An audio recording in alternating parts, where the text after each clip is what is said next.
Kurt's quest had taken a turn for the worse. He lost the horse, the rum and the herbs were gone. And to top it all off, Michelangelo, the meat grinder, had become a vegetarian. So there was no meat to buy. If the feast had to be saved, he would have to get the meat himself, armed with a bow and new boots. He took off into the woods. It all depended on him now. Hunting mode engaged.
Cold white north, constantly covered by a thick white blanket of snow.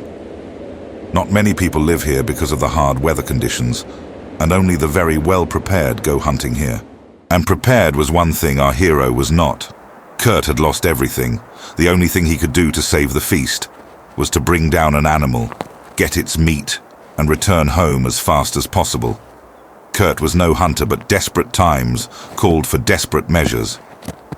The most common animal to hunt in these parts was the deer, but Kurt wanted something bigger, something that would cement his name in stone. The king of the frozen woods, a big black bear, and he had just spotted one, right for the taking. All he had to do was to get one good shot in, so he took aim, released the arrow, and missed the bear by a mile. Oh no, Kurt, you better run. Faster. Faster. It's gaining on you. Look out for the... Oh. Quickly, put on a commercial. Hey, you planks. It's me, your friendly neighbourhood gangster Paulie. Just here to remind you that the next chapter of the Stable Boy saga is coming next year. It's going to be the follow-up for the previous episode, Big Bizarre Trouble in Boulder City. If you haven't seen that yet, go check it out. Showdown in Plainstown. It's the title for the next one. And yours truly is going to be in it, so you know it's going to be a banger. What about you Safari Nils? You excited about a new Stable Boy video?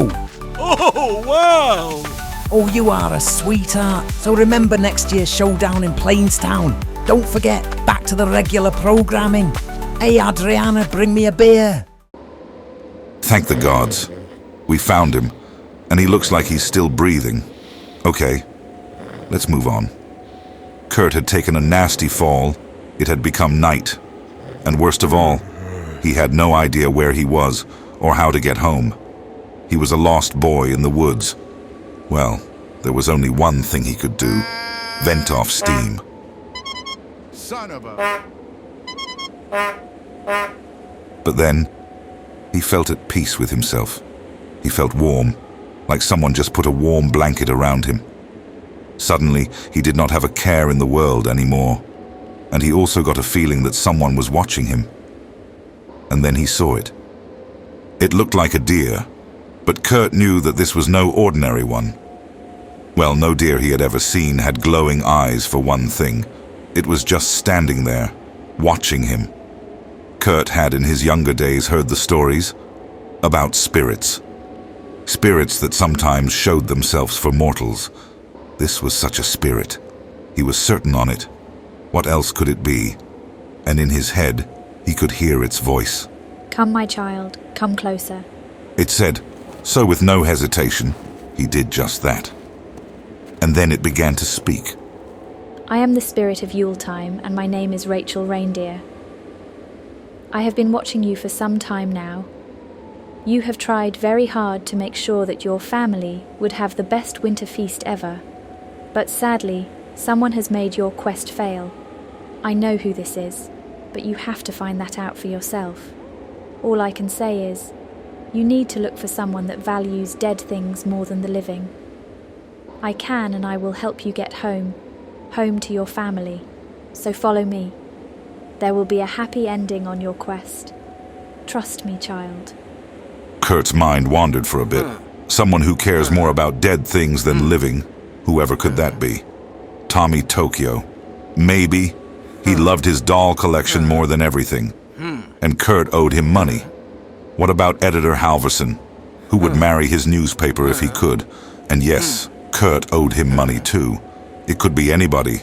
No matter now, he needed to get home. So he decided to follow the deer.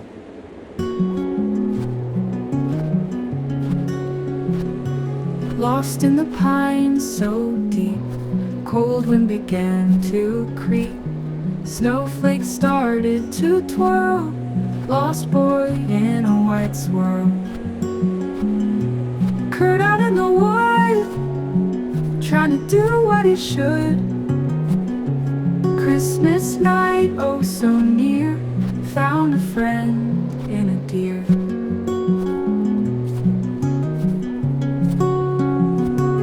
Deer stood tall, his breath white, eyes so soft in the night. Led Kurt through forest wide, warmth awaited inside. After a long walk in the cold snow, they reached their destination, a massive hall carved into the mountain. This was the home of the spirits, a place only a few mortals had ever seen or entered.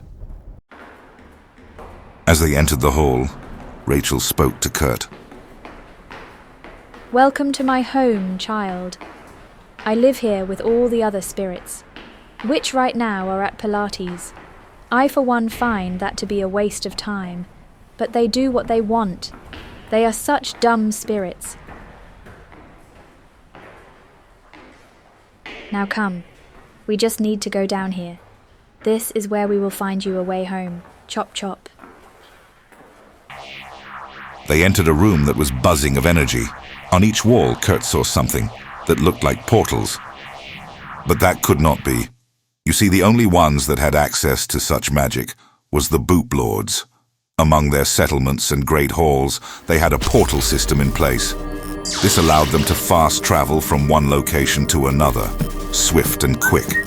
This system was not allowed to be used by the common man such as Kurt. Once he saw someone use one of those portals over in Baboon City, and he was never seen again. Kurt owed him money, but still. Kurt had a bad feeling about this, but Rachel calmed him down. Listen to me, child. I know that you are hesitant to go through the portal, but for one thing, it is the only way you will get back in time. Second, do not fear the wrath of the B.O.U.P lords. We were the ones that gave them their portals. And if they act up, we can take them away again. So you have nothing to fear. Go now. I will be right behind you. Kurt took a deep breath. And then he went through.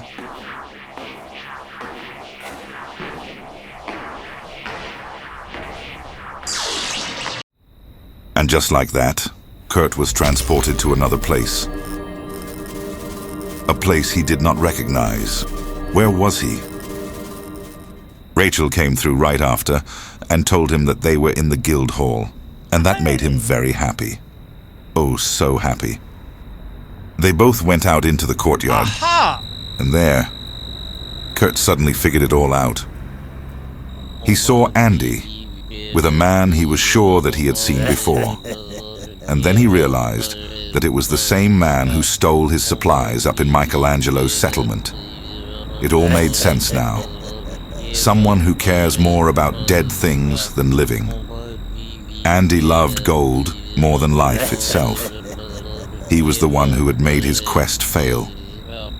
Kurt's blood started to boil. Time to get the truth out of his cheap brother-in-law. Kurt laid the smack down on Andy, but it had no effect. Yes, he was very surprised to see Kurt, but Andy was not scared of him. Andy never liked Kurt, and always thought that his sister was way too good for a loser such as him. He saw a chance to break them apart for good, so he took it. He had to spend a few coins to hire the stranger, but it was coin well spent. And as this showdown took place, none of the men had seen that Julianne had come out into the courtyard. She could only hear some of what they were arguing about. Kurt was back, which was good, but there was no supplies, and he was yelling at her brother. She could feel her temper rising fast, and then she blew up. When the smoke cleared, Andy was knocked down. She might not have heard everything, but she heard enough to know that her own brother was trying to sabotage the feast and put the blame on her husband. She knew that he did not like Kurt. He told her so many times, but this was the last straw. So she had to put him down. Now what? It was Yule time. The feast was about to begin, but they had nothing to eat or drink. This was a disaster. Suddenly, Uncle Owen and Aunt Beru's son, Freddie, came out into the courtyard. Oi, Kurt, you dog. Smashing job. Bringing all that food home. Gonna be a banger this feast. You got the force, kid. Come on, let's eat. How was this possible? Kurt had lost everything. He did not bring anything back. So how? Well, he did bring one thing back from his quest. A spirit named Rachel. And such a spirit might be able to help you out when you get into a tight spot. Ah, there we go. Now, how did that spell go? Oh yes. Der Fnagemeine Feast, Narum Narum. Looks perfect. Well, you did it again, Rachel. Wow, you are the best spirit of them all. Better get back home before they get started on bingo. I'm gonna win this year, I know it. And so, the whole family celebrated the best Yule time they ever had. Freddie blessed the fine food and drink. Uncle Owen and Aunt Beru's presents was a hit all around. Andy's gifts was divided to all members of the feast. Even the stranger was invited to dine with them. He was only following orders after all. Julianne was very happy and proud of her husband. Never been so proud of him when she thought about it. What a man she had. Kurt was thinking about his journey from leaving Baboon City to his stop at the Rum Brothers and Cunny Curries, stealing a horse from Lord Hellfire, meeting Michelangelo's wife, and his encounter with a spirit. What a journey. He was tired, but the more rum he drank, the more he forgot. And the last thing he remembered was thinking to himself that all this could never have happened without him.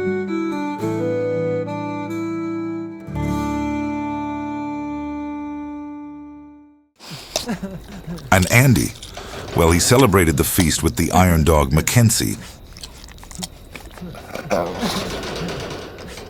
Some of it anyway.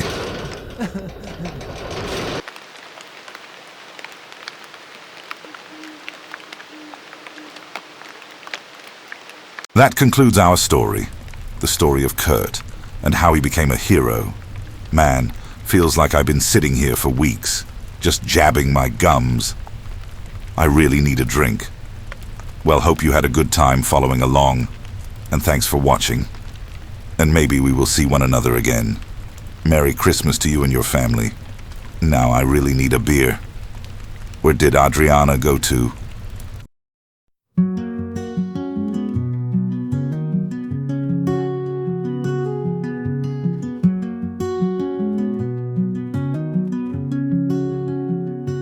Kurt went out in the snow, his bow strung tight, let's go.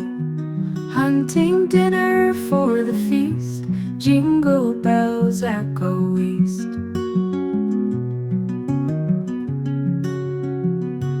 Lost in the pines so deep, cold wind began to creep.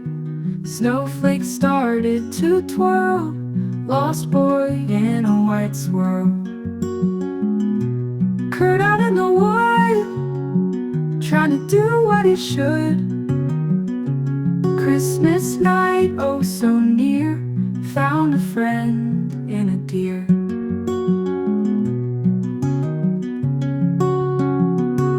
Deer stood tall, his breath white, eyes so soft in the night. Led Kurt through forest wide, warmth awaited inside.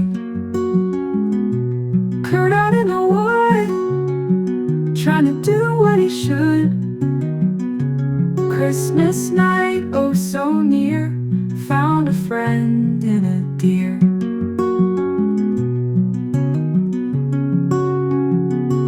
No more fear in the dark, love and light left a mark. Deer and boy side by side, on a wintry joyride. Ooh.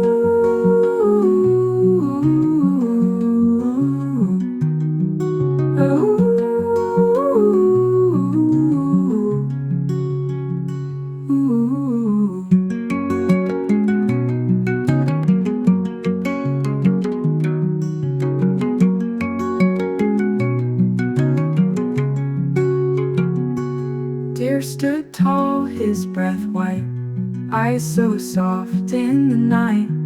Led Kurt through forest wide, warmth awaited in deer. No more fear in the dark, love and light left a mark. Deer and boy side by side, on a wintry joyride. Ooh.